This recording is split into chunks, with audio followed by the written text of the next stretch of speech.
அண்மை செய்தி. சிவகங்கை மாவட்டத்தில் ஒரே நாளில் 2 வங்கிகளில் கொள்ளை முயற்சியானது நடந்திருக்கிறது. இது குறித்த கூடுதல் விவரங்களோடு இணைகிறார் எமது செய்தியாளர் ஃபருக். வணக்கம் ஃபருக், விவரங்கள். வணக்கம் சுபா. இன்று சிவகங்கை மாவட்டத்தில் 2 வங்கிகளில் கொள்ளை முயற்சி நடைபெற்றுள்ளது.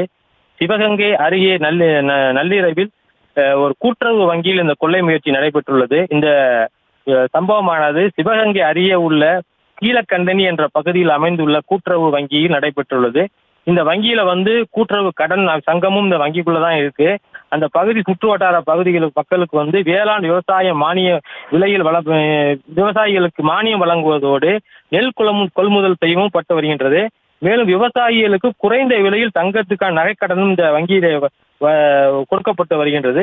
மருமன் அவர்கள் நேற்று நள்ளிரவு இந்த வங்கியில பொருத்தப்பட்டிருந்த சிசிடிவி கேமராக்களுடைய இணைப்புகளை துண்டிச்சுட்டு வங்கியில் இருந்த பூட்டை உடைத்து கொள்ளையடிக்க முயற்சித்த போது வங்கியில் பொருத்தப்பட்டிருந்த அந்த எச்சரிக்கை மணியானது ஒலி எழுப்பவே அக்கம் பக்கத்தில் இருந்தவர்கள் விரைந்து வந்த கொள்ளையில் ஈடுபட்டவர்கள் தப்பி ஓடி உள்ளார்கள். இப்பொழுது இவர்களை பிடிப்பதற்காக காவல்துறை தீவிர தேடுதல் வேட்டையை செய்து வருகின்றது. இதே போல மானாமதுரையில அண்ணா சிலை இந்த பகுதி எப்போதுமே பகலும் இரவும் பரபரப்பாக காணக்கூடிய ஒரு இடம். இங்கு மிக முக்கிய வங்கியான இந்தியன் வங்கியிலும் இந்த கொள்ளை முயற்சி சம்பவம் நடைபெற்றுள்ளது.